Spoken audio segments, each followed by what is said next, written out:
The 2026 Winter Olympics came to a close this past weekend in Italy.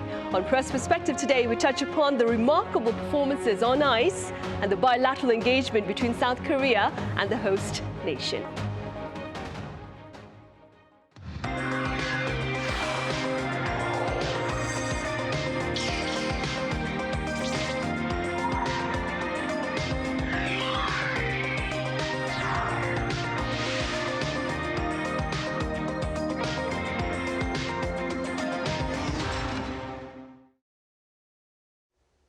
Hello and welcome to Press Perspective for this Tuesday, February 24th here in Seoul. I'm Min Sun-hee.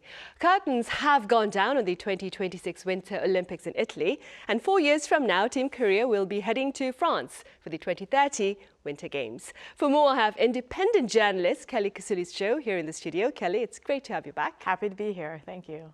I also have Marianna Baroli with Italian news magazine Panorama live on the line with us. Marianna, it's great to have you on again. Hi, Sunny. Thank you so much. Right, Marianna, in fact, we shall start with you today. The Winter Olympics came to a close this past weekend, as I mentioned in the short clip at the start of our program. Let's begin with the media's assessment of the Games this time around. Of course. Finally, I can say we're handed. The Olympic Games are handed, and we're very, very, very lucky to have hosted them.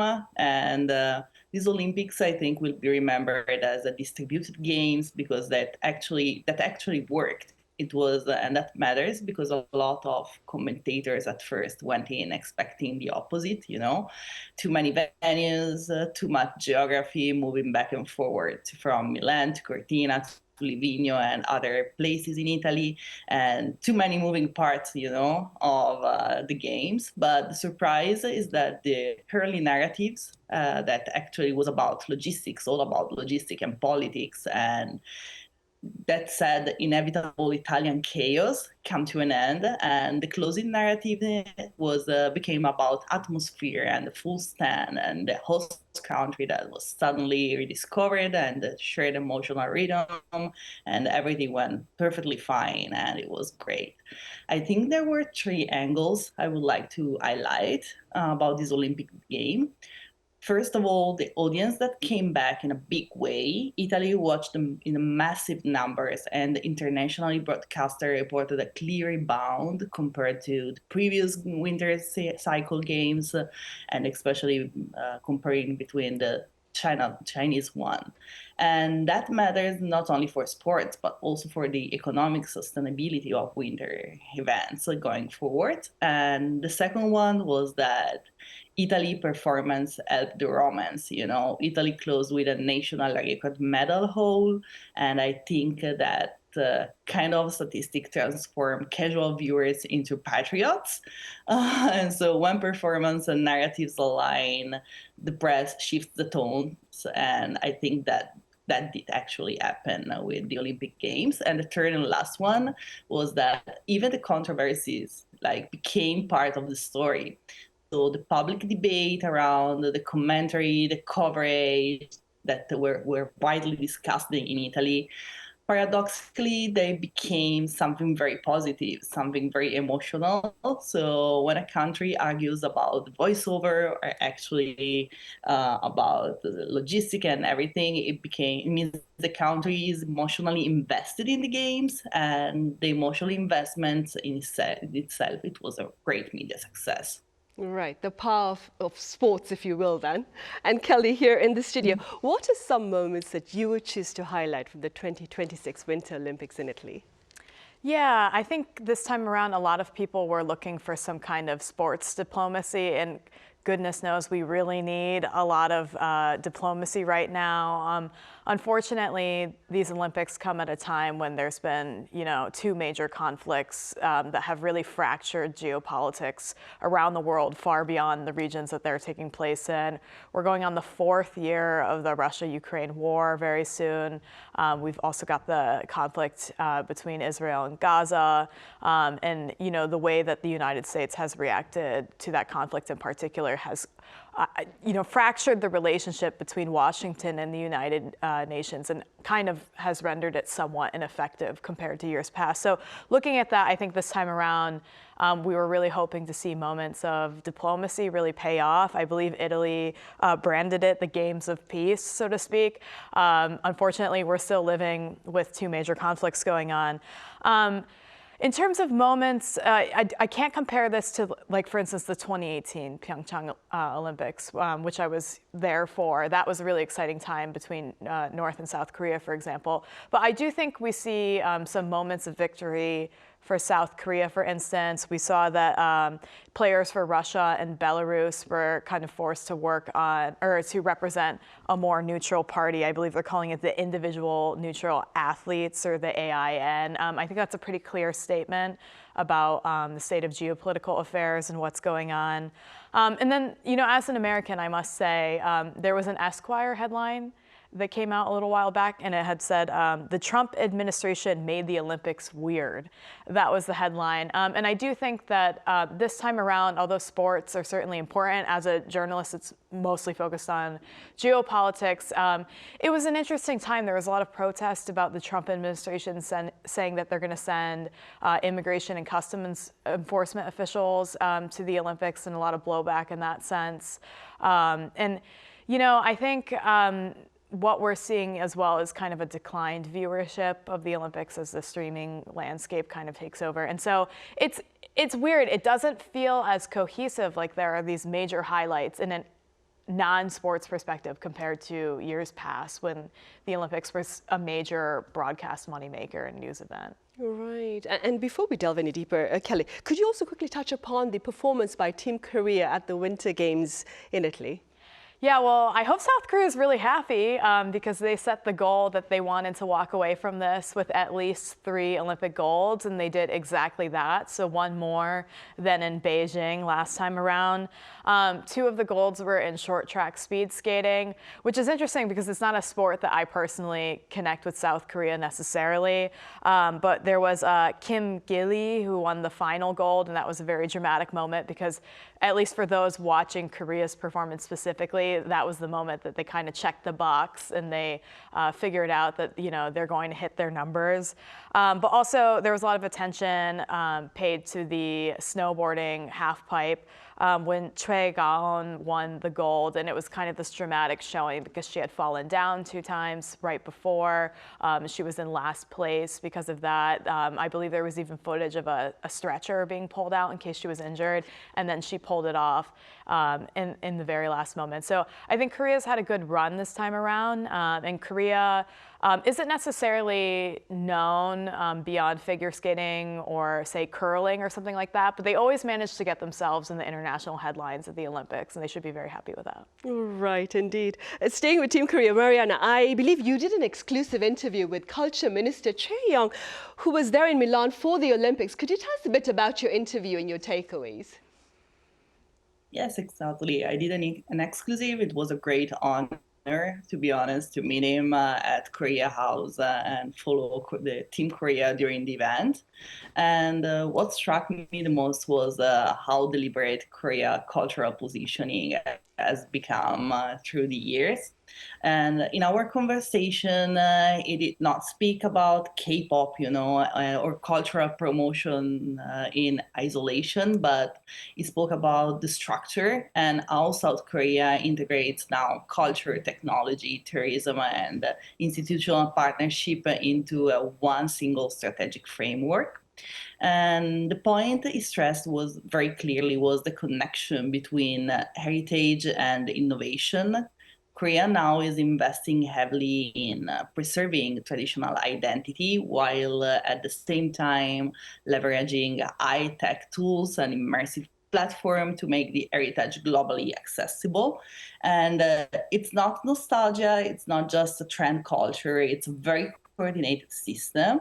And tourism was also a central part of our conversation with major cultural moments coming up other than Olympic Games, including the large-scale global music events and the international magnetism of artists like BTS coming this March. And Seoul is positioning itself not only as a destination, but as a cultural capital right now, and people want to physically experience it. And the goal actually was to convert global cultural visibility into something more and into sustained tourism that, go deeper in engagement within all the country.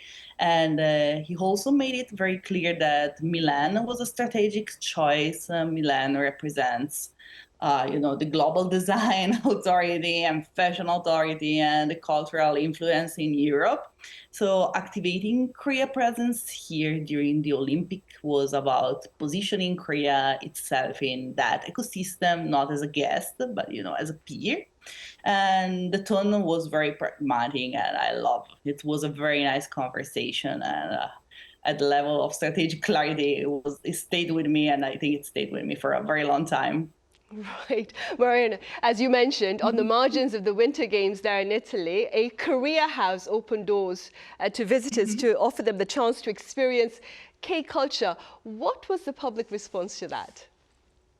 Oh, it was insane. I think it was the most visited one in Milan. We're waiting for the official numbers, but I think it was because the line outside the Villa Necchi Campiglio, which is one of the landmarks in Milan, they were insane. It was hour of waiting to enter Korea House, and the response was like, it doesn't feel like a promotional pavilion. It feels created. The setting, the architectural dialogue with the villa, the programs, the balance between the culture and the fans and the traditions, and in the K-pop and the K-beauty and the K-food, and also the Olympic Games. Played a very strong part in it with the fans night and the fans moment when you can cheer on Team Korea. And visitors were just not attending. I think they were tasting every single bit of this Korea house, engaging with the design elements, playing, asking questions about the technology, the heritage, and taking pictures. And it tells you something very important. I think because right now it's not just a niche anymore, and also the very Milanese people, the very old and conservative people, were walking by, because it was in the city center. So everyone was like, oh, what's happening here? Let's take a look. And even though it was by booking, people were willing to queue to just visit.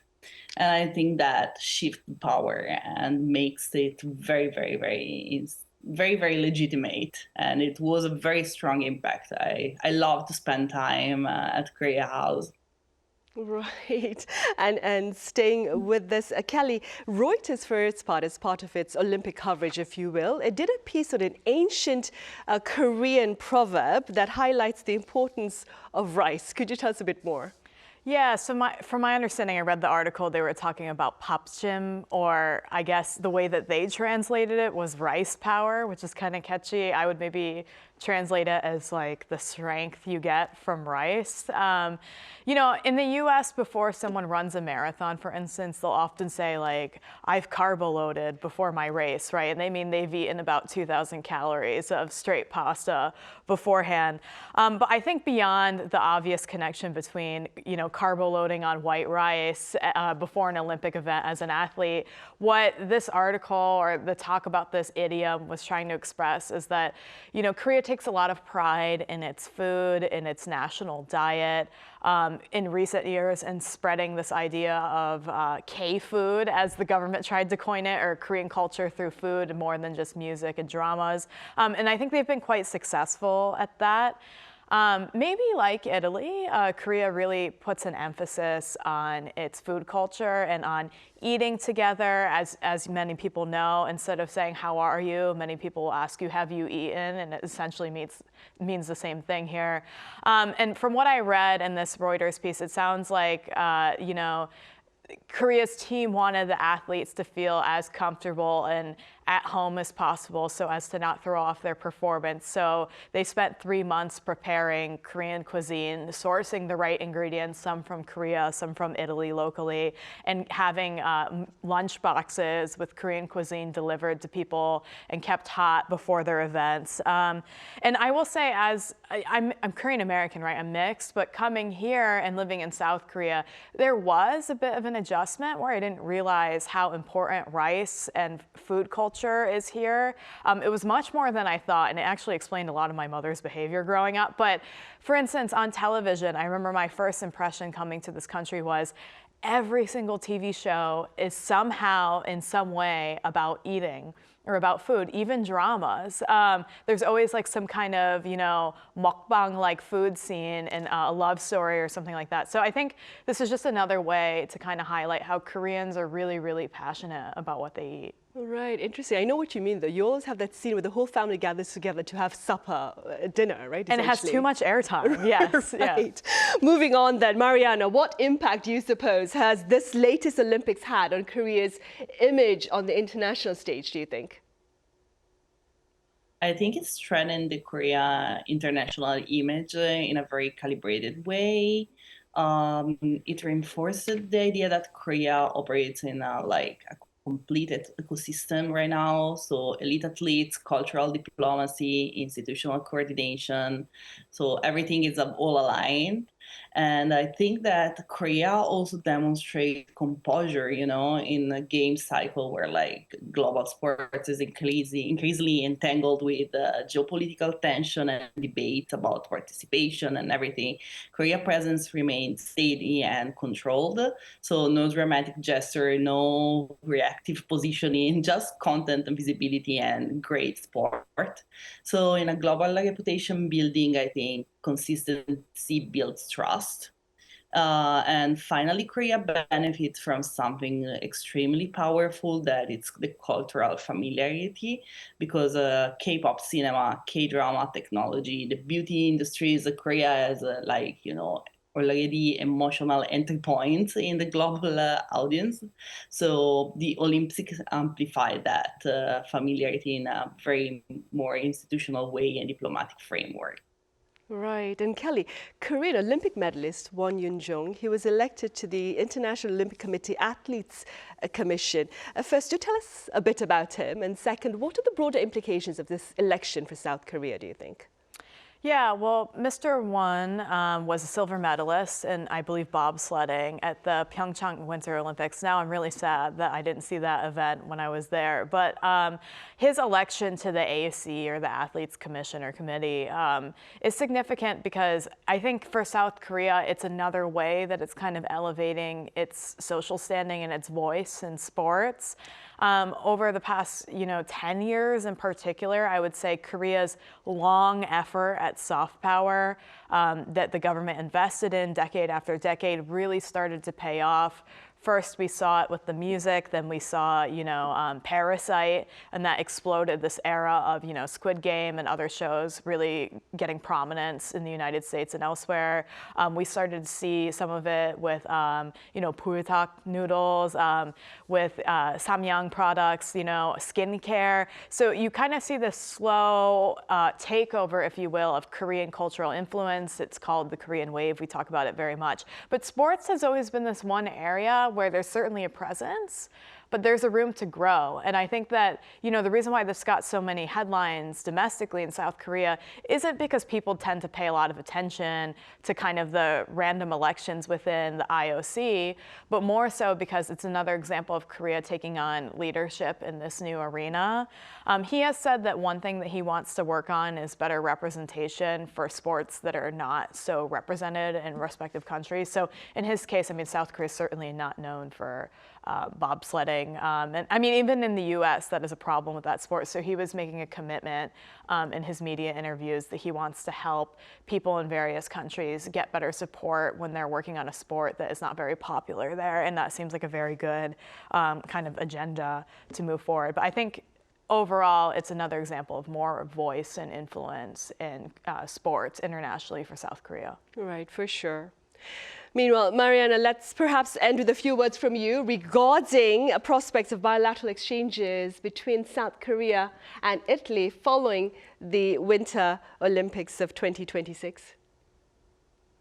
I think the bilateral exchanges between our countries are particularly strong right now. So, Korea was encountered physically and culturally within the Milan symbolic ecosystem, so design, fashion, architecture, gastronomy, and everything. And Italy processed culture through the aesthetics. So I think that's a shared languages between South Korea and Italy. So, and I think that the momentum is extending beyond sport because Fashion Week has just begun, and one of the most significant signal of this cooperation is that this year we will have a very impactful event called Seoul Threads, Voices of Seoul, which is a project that brings 5 huge Korean designers to Milan, supported by both Camera della Moda and the Seoul Fashion Week, and with an ambassador that it's Mino of Shiny. So everyone is very looking forward for it. And I think that that is not symbolic, it is just structural. It shows how institutional cooperation, industry alignment, and the cultural narrative working together, they can work perfectly and moves the relationship from celebrative to a very huge collaboration. So what comes next should be the continuity on that level. So I think deeper design partnerships, creative industry exchanges, cultural programming co-created by both countries, and I think touring strategies next that reflects the two ecosystem and their new familiarity. So both countries are like cultural capital. So we just need to Milano Cortina represent visibility, so the next phase is just like consolidation of our relationship. Right, and speaking about the relationship, I understand, Marianna, you'll be here next month in South Korea. Yes, to cover exactly. more. Right. Exactly. Hopefully we get a chance to see you here in the studio. For now, though, thank you so much for your time. I would love to. Right, Marianna. I would love to, Sunny. Right. Here in the studio, Kelly, thank you so much for your time and your thoughts as well. Right, that is indeed all the time we have for this edition of Press Perspective. We'll return same time tomorrow, that is Wednesday, for another panel session, this time on trade and tariffs following Mr. Trump's scheduled State of the Union address. Join us then. Thank you for now.